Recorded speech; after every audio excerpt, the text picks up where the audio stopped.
Welcome to Her Career Studio. I'm your host and career coach, Lisa Virtue. Here we live by the mantra, thrive at work so you can thrive in life, because we know you are more than your day job. Each episode includes actionable tips and often mentor stories to not only boost your professional success, but also enhance your personal well-being. Join me as we explore ways to ensure your career uplifts your life. As you strive to achieve work-life harmony, head to hercareerstudio.com for free resources and coaching services to help support you during career transitions and challenges, such as when you are looking to find and land that next ideal job or promotion, or are leading a new team. We're here to support you. Don't forget to hit that subscribe button. And please hit the thumbs up or leave a 5-star review if you are finding the content useful. This helps us keep going in our mission to help women in their careers. Thank you so much for your support. In this week's episode, I had the pleasure of interviewing one of my friends and colleagues, Donna McCullough. She is the creator of Claravia Consulting, has her MBA, and has a 15-year background in helping students in the university setting figure out what they're doing next with their career. She is a certified career services provider, global career development facilitator, and she specializes in career exploration and discovery and job search tools. I've had the pleasure of working alongside Donna for organizations and being able to go to lunch with her in person. So I'm really excited for you to hear these gems that she has to share. And this week we're talking about how to help with that overwhelm of the job search. It is so stressful, you guys. We get it because we live and breathe it every day with our clients. We know how much anxiety it can cause. So I really hope that you can take away these tools for 7 tips to stay motivated in your job search. Don't give up. You've got support. Here at Her Career Studio, we're here to support you. And this is why I'm bringing on experts like Donna to help bring these tips alive and help you thrive in your job search. All right, enjoy. Donna, thank you so much for coming and chatting with us about how to stay motivated in the daunting job search, especially in these times where there's just sometimes thousands of applications, right, that are going in. So why don't we start with talking a little bit about you and your background and how you've come to be a career coach. Awesome. Well, thank you so much for having me on here. It's so lovely to see you again. A little bit about me. I've been doing career coaching, career services for a little over 15 years now. And I think like many of us with our careers, we never thought going into our first job or two what it might turn out to be after 15 or 20 years. And that definitely happened with me. I was finishing up my master's degree and I just kept being pulled back into this career employment working with people realm. And I fell into it very luckily. As I was a grad student, I got to start by working part-time in a career development office at a university. And so that's how I got my start. That was about that 15 years ago at this point. And then I've just moved around and moved on from there. And so as being a career coach, it's really funny to say I felt like I found my calling by happenstance, but I think a lot of us do, which is nice to be able to talk to people and to find motivation. Now I work on my own. I do a consulting. So I love to work with private practice clients. I also love to work with other places where I can contract with to do their career coaching services or workshops and bring my knowledge base to people outside of necessarily a university system. So that's a little bit about my background. And what a great background to bring that forward for your clients. So today, Donna, I know that you wanted to bring some tips for job seekers who are in the overwhelm of the job search. So let's get into your tips. One of the tips I have is as you're starting your job search, really strive to set a schedule for yourself. And this could look different depending on your home life, your personal life, how quickly you think you might need to find work, how much more leeway you have. But setting a schedule will help you take away some of those distractions that life is going to bring to you. It'll help you feel a lot more focused. And that is very important for our motivation. We all love to know that we've had something on our agenda that we want to do, that we've been able to focus on it, and that we've completed it. So having daily checklists, I think, is, especially for someone like me who I like to kind of line things up, is super helpful. It could be setting a daily checklist and schedule for the job search specifically, or it might just be, I'm going to set a schedule for my life as I'm in between jobs so that I can stay present and I can stay active. And even on those days where I feel like I haven't done too much towards my job search, I know that I have because it's been part of my schedule. And I think that will help. That helps people as they move on. And otherwise, it just becomes like a totally different version of the daily grind, right? You feel like you're just kind of on a treadmill. Yeah. So you're saying, really, let's be disciplined, guys. Yeah, exactly. So that's one thing. Another thing I think is super important is to actually visualize yourself where you want to be. What types of jobs would make you super excited? What types of work environments? Is there a place you're trying to move to? And what might you do once you get to move there because you got a job, right? So this will help you and your mindset stay a little more positive. And the more it's at top of mind, the idea is the more motivation you will have just to like get through some of that discouragement or that drudgery. I love to encourage people, when you were young, like maybe in your teens, we all had like these really cool poster vision boards of like, yeah, because I used to get magazines back then and you could cut out the magazine. Yeah, totally. I miss those. Some of my clients do actual vision boards and I'm like, I need to start asking, where are you getting your pictures? Are you printing them? Are you buying magazines? Stealing them from the hairdresser? What's happening? I know that is so hard now, like to actually create a vision board. You have to figure out how am I getting these pictures. When I do it with my children, we actually have to go online and find pictures, print them out, cut them out. So however you do it, I am such a proponent of having a hard copy of something. So yes, if you have any magazines lying around, or if you have anything that you can use, or some people are super creative and they can doodle and however that is, it's so nice to have that. There's a reason that we did that when we were younger, right? So having that vision board could be so much fun to do, and it could be kind of a little bit of a brain break as well. And you can just keep adding to it.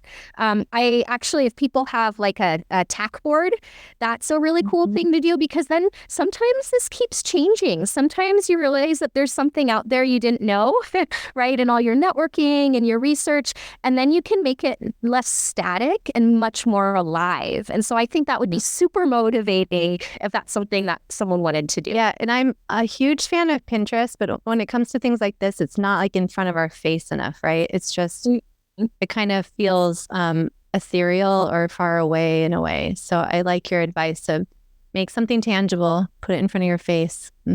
Yeah, I think something that I really love to do, and when I worked with people more in person, on my laptop, on my screensaver, I had, as soon as the screen needed to go blank, I actually had motivational quotes come through. And so that was really cool, because as I met with someone in my office and my screen went black, and then it turned to all these really cool motivational quotes. So that's something that someone can do if they're like, yeah, I'm not the physical cut and paste creative type. I would encourage someone to set something like their screensaver to these motivational pieces. So at least when you're around it, I love when you can be active and purposeful, and you make it so that you can kind of absorb it and enjoy it in a more passive way. It becomes a lot more natural. Yeah, that's great. One thing that I think is super important to mention is you've got to set your goals. It is so hard to be motivated to get somewhere if you don't really know where you think you're going. And there's like a lot of quotes out there, right? Like you don't know where you're going. You might end someplace else, right? You might end up somewhere place else. And then if you don't know where you're going, who knows what you're going to be drawn to. And that could be leading you totally away from like kind of where your heart might be lying, right? And that's part of the not getting distracted part. So it is very important to know some ultimate goals. And this might not be being able to do this right now, right? This might be part of your research and talking to people and part of that progression. But if you have an idea of an ultimate goal, even if it's a little fuzzy, then you can start breaking that goal into small step goals. And this is something that is said time and time again. And there's a reason for that. It's because it really does work. Mm-hmm. Unfortunately, because it's like pounded into us, we tend to ignore those things, right? It's like everybody's saying that. That's such old news. No, there's some things that are really valid. And so this is one that we kind of sometimes have to force ourselves to do. It's easy to have a goal in your brain, maybe on a cool vision board, but please write it down. And that will help people break up bigger goals that seem super overwhelming, which is totally demotivating. Like, you know, every time you try to clean your house or like whatever, you look around, you're like, this is so much. I don't know where to start. Well, you got to break it down, right? First you start with laundry, or first you start with this room. So it's this same thing. It's the small steps. And make sure those small steps actually lead towards that realm of the bigger goals. That's what I see a lot of people struggle with, is to understand, maybe there's an industry they don't understand, and where working with a career coach like you or me can really help. That's a lot of people come to me and say, can you tell me how to get to XYZ? Because I'm not there yet, but I want to transition in. Well, you know, what do I need to do to get there? And the breaking it down is absolutely imperative. And I know this is a huge strength coming from the university setting that you have, working with students that are, okay, what entry-level job's going to get me to this? Yes. It is so, I mean, if we all think about our dream jobs, my guess is that it could be 5 to 10 years away, or those are stretch jobs. We want those. We want to be working towards something, right? We're like, oh, this would be so cool. But to picture yourself today making that huge leap to something that's like a couple years away is super overwhelming. And it's so discouraging that I think it's easy for us to just say, I can't even try this. I don't even know where to start. I'm just going to fail anyway. Well, you probably, if you try to take a leap that big, but setting those small goals, you are going to find those successes. And that is what keeps people motivated. Yeah, I totally agree. Very much proven in a lot of different areas, actually career field. Right. One thing that's important is you want to set goals that get you towards kind of your bigger ones, but you need to have a purpose for them, but you also need to track your progress. So goals are amazing. Some goals are so long-term or a little more like kind of out there that it's hard to know if we're actually making progress towards anything. That is very discouraging. And that is absolutely the opposite of motivating, right? It's like if somebody's on a diet and they're trying to eat well every day and they're not like capturing how they've changed their eating habits because they want to feel healthier inside, and all of a sudden a couple months pass and maybe you don't feel it as much, but oh my gosh, like you've worked in a lot more fruits and veggies in your diet, and you've been exercising a lot more, and you have some other metrics, or you've been working with a nutritionist, you will start to see progress that's not maybe the exact ultimate goal, but you know you're getting there. And so it's a lot the same when you're working with a job search, right? So the one reason to track it is a lot more motivating when you see progress. One goal might be, you know, maybe somebody's out there thinking, I do want to get into a new industry. And that is going to be a midterm goal to get this type of job. But I need a smaller goal. I need some smaller goals to be able to even get in and make those connections. So I'll use LinkedIn. I'm going to research, I'm going to connect. And my goal is to grow my LinkedIn network very purposefully, very genuinely towards this industry. Well, if there's no metrics set and if there's no tracking set, how is that going to feel? Not very motivating, right? I'm on there every day. I keep reaching out. People connect, but I don't, right? Yeah, I love this. So this is actually ties into the story of how we met. Yes. Which I would love to share, Donna. So I had physically moved, an independent career coach, and one of my goals was I want to connect with local university career services because I want to grow my network physically. I have it virtually around the world with other career coaches, but I'm like, I want to physically go have coffee with people and find out what's going on with university students, because that's not my niche, but just to understand like years from now, what are those students going to be needing? And just have those great connections.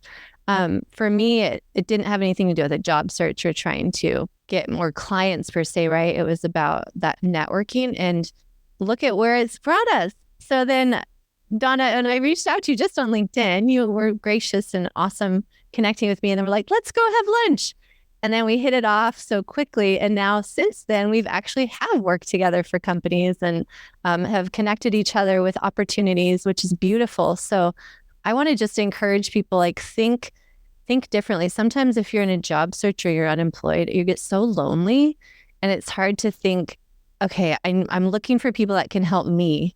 But what about maybe you can help them? Like, I had no idea when I connected with you, Donna, that you were about to go off on your journey of leaving university, becoming an independent freelance coach. And all of a sudden I was like, oh, here's a company, I'll connect you with them. And then that helped you with that goal. And so it had nothing to do with me reaching out to you. So I just want to encourage people to think outside the box a little bit when you're in a job search about how to network. And think about, is it the industry that you're interested in? Maybe they're physically close to you and you can just say, I'm looking to connect with people in person because we're in such a virtual world nowadays, or something like that. So what are your thoughts on all of that? I love that. I know. I was thinking back to how we met, and it was so funny because we met on LinkedIn, and I, at the same time, had been thinking I need to reach out and meet more local coaches. So funny. The odds that we both lived in these tiny towns. Yeah, exactly. We're very like-minded. Yes. It's amazing. And so the world can seem so big and so overwhelming, but when you start to reach out like this, you're going to find that you have a lot more connections to real people that are going to be very genuine than you ever imagined. And that's, you could call it luck, you could call it hope, but it's planned happenstance. It's when you had a goal, I had a goal. Neither of us were trying to just kind of that ugly term of networking, like use the other person for our own gain. We just wanted to make connections and learn and see where it might take us. And so to have that as one of your, it is so motivating and it is so fun to reach out to people on LinkedIn and have a coffee chat or go out to lunch or grab tea with somebody. And especially as we get more into the craving, I really want to see people in person again, right? It's so much better if you can do that in person. And I love that as a goal. And that's so funny. We both had that. That was over 3 years ago, I think. Oh my gosh, it's been that long. In crazy towns ago. Wow. And you never know where some of this network, right? Exactly. And you said it beautifully too, because we're small county is how we connected. Like, don't limit yourself to, I don't live in a major city, I don't know how I'm going to connect, or I'm not in the city of the organization I want to.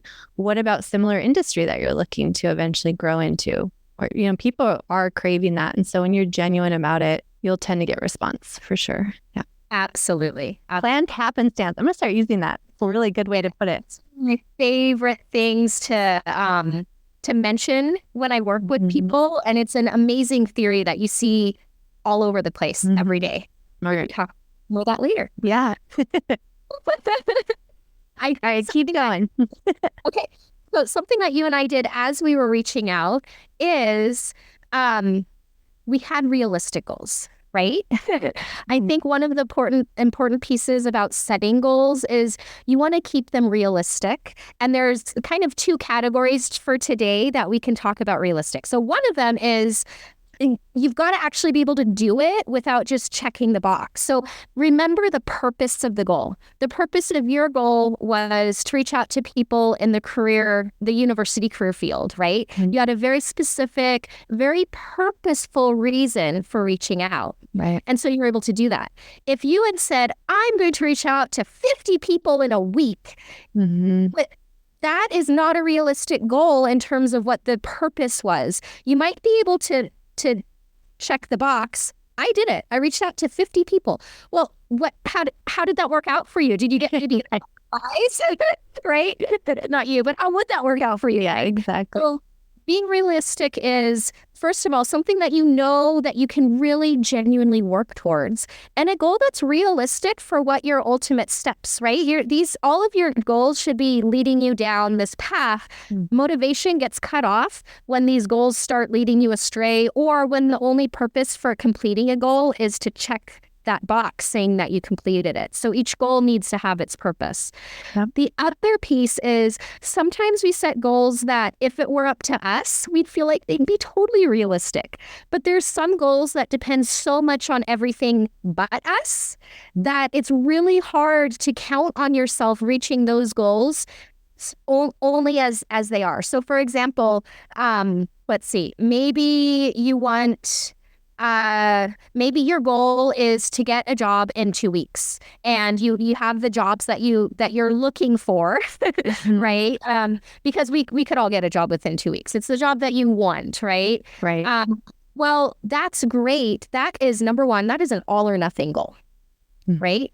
You either got it or you didn't. And how horrible does that feel if you reach your 2 weeks and you're like, I didn't get it. Now what? I'm ready to give up, right? Second of all, getting a job in an industry or in a place within a very set amount of time like that's number one, might not be too realistic, but you're depending on a lot of other factors. You're depending on who are the employers who are hiring in this career field, in this place. Are the employers available right now? Do they even have those positions? What other things are going on around in the economy? And so to set something very, very specific that one is an all or nothing, and two is really dependent on so many other factors, totally kicks that motivation because you either made it or right?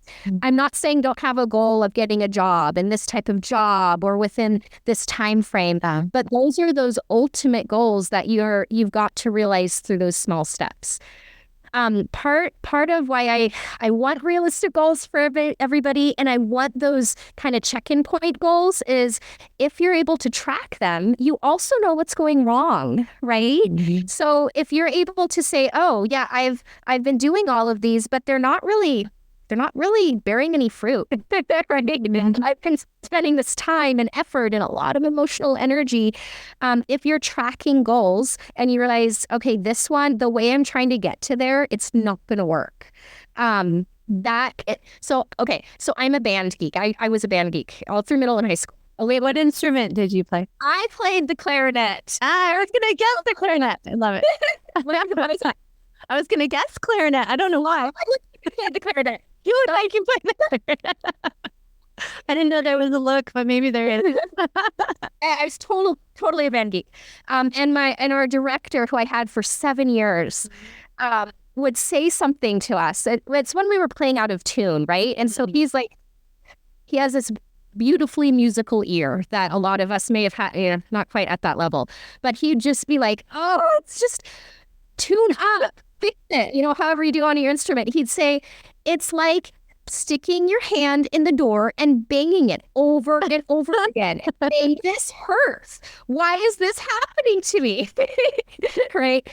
So it's the same thing with anything that we're doing. Even those goals, yeah.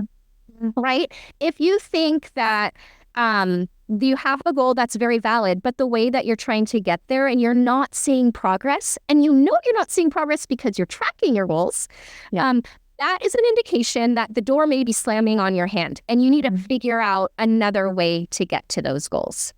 Gotcha. Right? Yeah. That can be super hard. Like you said, Lisa, if you're feeling very alone. Mm-hmm. And so another tip to stay motivated is to have a supportive network, to surround yourself with those people. Those are the people who are going to lift you up and motivate you and keep you, they're going to be your cheerleaders. And sometimes that's loved ones for us. Sometimes that's former colleagues or friends or some of those mentors or connections that you may have met along the way as you're doing other networking. But that's the positive energy that people need. We are not meant to be solitary creatures, especially when we're going through a rough time. So having those people to help you, also, they'll give you really great ideas, right? They see things in you that you might not see in yourself. So they might be able to give you motivation to pursue things you never thought you would enjoy or qualify for. So that actually led right. That was perfect. That led into another tip. I think another piece, and we're getting a little bit more on like how do you care for yourself to keep yourself emotionally well, to stay motivated, to know that you can keep going. One thing is just to take breaks. We all need them. Oh, it makes me so happy on LinkedIn when someone posts, I haven't been on here for a while because I took a much needed break from my job search. And I was like, good. Because your brain needs it too. Yes, our brain does. Our emotional capacity can our emotional capacity is like just like any muscle, right? We exercise it and we exercise it and we exercise it. And then all of a sudden it's like, oh my gosh, I'm hurting. Right? And then that rest. Yeah. Right. I need some rest. I used to be really good at running 3 times a week, like really good at it. And then family situation changed, work changed. I was really stressing out to get my run in. And I was feeling it in my legs and like my arms too. I was like, this sucks. And I really don't like running. I do not do running like as like, this is like my hobby that I love. I do it because it's good for me. And so I had to trust myself and say, Donna, you could take a break from running. It's okay. And I was able to start up again a couple months ago. And I was so proud of myself because I was worried that I would never run again because I hate it so bad. But oh my gosh, I feel so much better. I'm not scared of it anymore. I've been able to work it into my daily or weekly schedule in a lot more practical way. And it's so good for me. And my muscles are like, thank you, Donna. It's a break for a couple of months. They come back stronger. So it's exactly the same for us mentally and emotionally. It's hard to keep up motivation when you feel it all waning, right? So you need to put that all back into the basket again. You've been taking it out of your motivation basket for all these things. Let it fill up again before you start trying to use it. Yeah, it's good for our family and friends too, isn't it? Yes. We're all consumed with the job search. Yeah.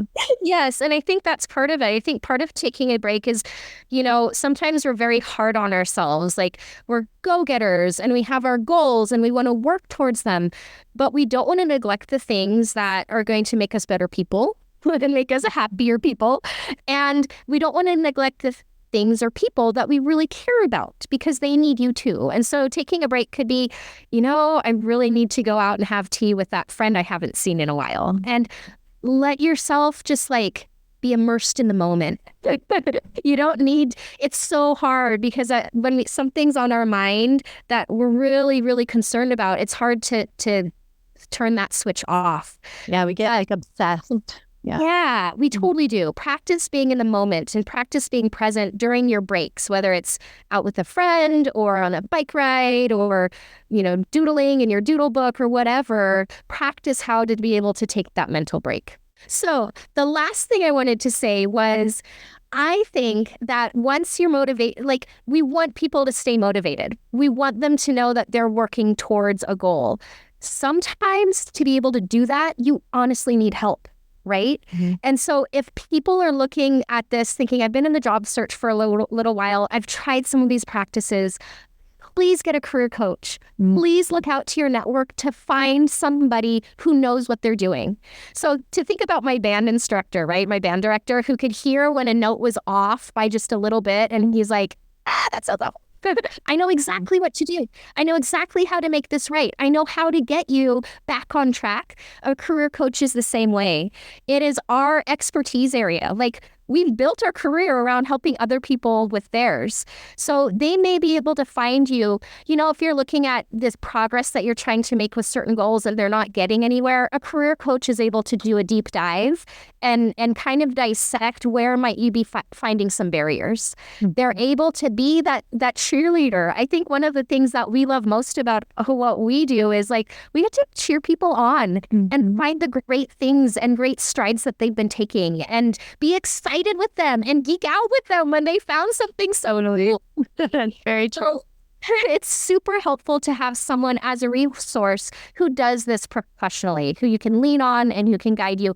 Because motivation isn't going to just stay at a peak. It's not even going to stay halfway up. It's going to ebb and flow. You're going to, right? You have those up moments and those down moments. So a career coach, a supportive network, those are the people who can help lift your down moments up a little bit so you can keep going. And they can make the high ones even more exciting because you can see how much of the progress you're making. Yeah, love that. So there's a lot of people that think they can't afford a career coach, or they say, oh, well, I'm talking to a recruiter. I think it's important to myth bust a little bit about what career coaches do. One is that look for someone that fits your personality for sure, right? You need to feel comfortable getting feedback from that person. There's different options. There's group coaching that can be more affordable. There's one-on-one. You can, different kinds of packages that are out there too, different levels of coaching. But I totally agree with you that what happens to a lot of people when they come to us after they've been in a search for a long time is, well, I thought I was getting feedback. My resume is perfect. And then I'll keep asking questions like, well, I'm not getting interviews. So maybe my resume isn't perfect. There's these things that we get feedback on from neutral parties or even LinkedIn, right? Oh, I've got thousands of followers. People are reacting to my posts. They're connecting with me. They're giving me feedback. But why are they motivated to do that? And what kind of feedback are you getting? Is it biased feedback? Is it unbiased feedback? Is it someone that has actually helped people in their career? That's the part that I think can be a real struggle for people. Or, oh, my parents told me this or that. Well, we all know that the job search has changed, right? So if people aren't up to date with like what is modern, and I'm a huge advocate of AI tools as a tool to help, but the AI is not going to understand you and your goals, like you said. And how are you coming across? Like sometimes it's just pitch of voice that's just rubbing someone wrong in an interview. Like it's these small things that no one has told you, right? And so jumping on a call, even if it's a complimentary call and you're like, can you just give me some advice? I know that people like you and I, we are open to things like that where we can help and jump in. That can really unblock you a lot very quickly. Absolutely. I think something that people get nervous about when they think, oh, okay, so should I look for a career coach? Should I work with one? Mm-hmm. Is sometimes it feels like things are like, maybe you're making a huge commitment or you're working in a one size fits all. And I know the way that you and I work is it is an individualized process. Exactly. Whether you're in a small group setting or whether it's one-on-one. Exactly. Yeah. Go ahead. I was just going to reiterate, even if it is a group coaching that you or I conduct, we're still giving that individual feedback. And that's so key. And there are some programs out there where it's like, it's an online course. That is the generic give you information. That's not giving you feedback. No. And a lot of the things that we all do it. We all fall into the traps, right? And whatever realm you're looking in, that we read something or we take a course or we go to a big webinar, and everything that's all that information is probably true. The problem is that if it's so broad, it's not going to be fully true to exactly your circumstance. So everybody has a different career path that they've led so far. They all have different career passions and skills and needs, different ways of communicating. And then they all have, so that's like the past and present. And then they all have different career trajectories and needs out of that and what they might be doing. And so these one size fits all, or these general AI or courses, or even really great articles, if you don't know where your differences lie in what you're reading or understanding, where you can say, I see how that works in the big picture, this piece is not going to fit with me specifically. Doesn't mean that that's wrong. It means that for me, I'm going to have to tweak that a little bit. It can be so discouraging because it's like, I'm doing everything right. I took this course or I went to this webinar and the person was amazing with how to structure a resume and what might go into it and how to beat systems and all this. Well, unfortunately, that might not work at every piece of your past and for your goals. Mm-hmm. And what I love about small group workshops and working in a group is that it's still, it's individual people having their space with the coach, but also getting to make those individual connections with the others in that workshop. And you start getting to see how you are different from other people. Yeah. it's like mind blowing. It's like, oh, not everybody does this, or not everybody thinks the way I think. And you get to really appreciate the differences and other professionals and what they're doing. First of all, just person to person level. But second of all, that can help you find where you might stand out differently, or where your needs might be totally different, and where you're going to have to be careful when you see these things that are tailored, where you go, okay, I know for myself, I'm a little different here. This is how I'm going to change it for me. Yeah, I love that. Any group coaching I get on, it's adjacent coaching, right? When you're watching someone else probably have a similar question to you, but like exactly what you're saying, how do you apply it to you? And I see we're just in this world, this knowledge-based world of consume content, but then are you actually applying the content?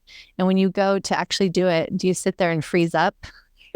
Got your resume in front of you, you're like, blah. Oh, I just learned 5 different ways to do this, but what should I do right now, right? Yeah. Right. It's for you and me and lots of other career coaches, this is what we do. And so I feel like we're very comfortable in this realm, right? This is not supposed to be everybody's career focus. So it would be the same as you or me. I'm going to make an assumption that you are not a certified public accountant. So I am not. Okay. It's like the same as us going and reading online through the IRS website. Mm-hmm. This is how you do this properly. And then going, oh my gosh. And even at ChatGPT, they don't know. It drives me crazy. I'm like, why can't I find the answer? Yeah. ChatGPT makes a lot of assumptions. Mm-hmm. They're generalized assumptions, and they're based off whatever information you give, but they're still assumptions that if you don't know yourself well, or if you don't have a network to help you through that, or a career coach, you may just assume that ChatGPT assumed correctly. Right. Or you don't know the right process to put it, or right order to put it in, or that's what you and I have learned and have literally studied over the years, and knowing what recruiters are looking for. That's, people can do it. They can find jobs. They can move through their careers without career coaches, but we're talking about those people that are stuck, that are overwhelmed, and just need more support. This is another option out there. Absolutely. Yeah. I love it. Donna, it's been so nice talking to you. I know we could talk all day long, but we better wrap it up. It has been a pleasure. I love getting to talk with you about all the career stuff we get to do. Oh my God, we need to geek out on it. And we have so many similarities with who we work with too. Beautiful. So throughout our conversation, I heard 7 different tips that you shared. One is to set a schedule to remove those distractions and maintain focus, holding ourselves accountable to our goals. 2 is to visualize our success, including creating a physical vision board to have that tangible representation of our goals in front of us, so that can serve as inspiration to keep us motivated. 3 is to set clear and realistic goals, knowing where you want to go, and make sure they're realistic and achievable so that you don't get discouraged along the way. 4 is to track those goals and your progress. So by seeing your tangible progress towards your goals, that helps you maintain motivation as well. Then there's having a supportive network, which is really imperative. Number 5. Number 6 is to take breaks. Rest is very necessary for maintaining our long-term motivation. And number 7, seek professional help if needed. So if you are struggling, a career coach might provide the guidance you need. So how can people get a hold of you, Donna? Yeah, so you can find me on LinkedIn, Donna McCullough. Or you can also find my website. And so it's Claravia Consulting. And I know that you'll put that information in. It'll all be below. And then Claravia Consulting we also have our own page on LinkedIn. So something about me and Claravia, through Claravia, repost tons of jobs. Like, I'm on LinkedIn all the time. And so it's jobs from lots of different categories and lots of different places. And so one of the things I use LinkedIn for is to basically be a catalyst for all of these jobs that I'd find, and then spread them out. So hopefully if you're able to follow me on LinkedIn, you'll have some of those other job ideas as well that you may never have found, right? Because maybe your own network wasn't part of it. Mm-hmm. Yeah, for sure. Love that. All right, I'll let you go today. Go do your beautiful work, spread the love, and help people stay motivated. Thanks, Lisa. Thanks, Donna.